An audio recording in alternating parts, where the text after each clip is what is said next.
नमस्कार, मैं हूं Sujata Jairam Iyer. Season 2 bed number 13 की अनसुलझी कहानियों को लेकर।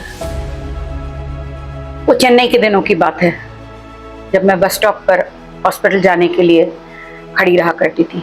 मुझे रोज़ वहाँ पर एक मेंटली स्पेशली चैलेंज बच्ची अपनी माँ के साथ हाथ में फूलों की टोकरी लेकर, टिपिकल पावाड़े दावनी जिसको हम लहंगा चोली भी कह सकते हैं, साउथ इंडियन, चलते हुए दिखती थी।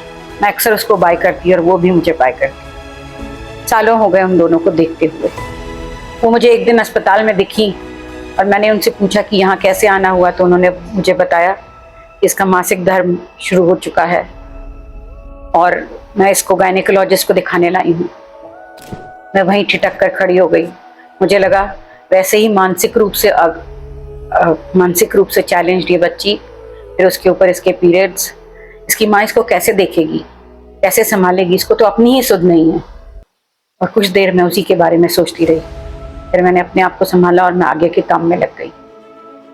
मुझे रोज़ वो दिखती और कुछ 2-4 दिन जब वो नहीं दिखती तो मैं समझ जाती कि उसकी शायद अवस्था नहीं है मंदिर जाने की, इसीलिए वो नहीं दिख रही है। करते करते 1 साल बीत गया। एक दिन मुझे फिर वो अस्पताल में दिखी। इस बार वो बच्ची बहुत खिलखिलाती हुई, बहुत मुस्कुराती हुई दिख रही थी।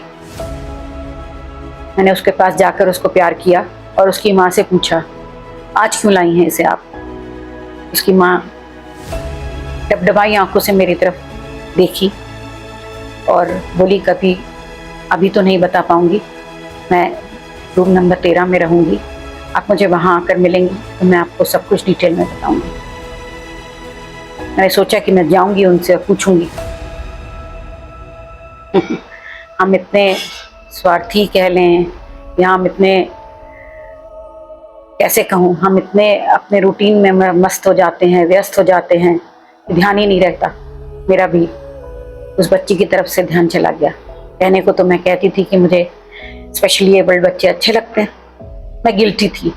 शाम को 4 बजे एकाएक मुझे ध्यान आया कि मुझे तो उनसे मिलना था और मैं दौड़ी दौड़ी वहाँ ओपीडी में गई। पता चला कि उन्होंने उस बच्ची को एडमिट कर लिया है। मुझे थोड़ा सा अच्छा लगा कि अब शायद मैं उनसे कल मिल पाऊंगी, आज नहीं भी मिल पाई। तो मैं गई तो बच्ची अल्ट्रासाउंड के लिए जा चुकी थी, उसकी माँ भी नहीं थी। मैंने सोचा दूसरे दिन आकर मैं उनसे मिलती हूँ। दूसरे दिन मैं गई। मैंने सबसे पहले जैसे ही अपना काम ख़त्म किया, मैंने सोचा आज तो मुझे इनसे मिलना ही है। मैं उसकी माँ के पास गई। उसकी माँ ने मुझे बताया वो प्रेग्नेंट है।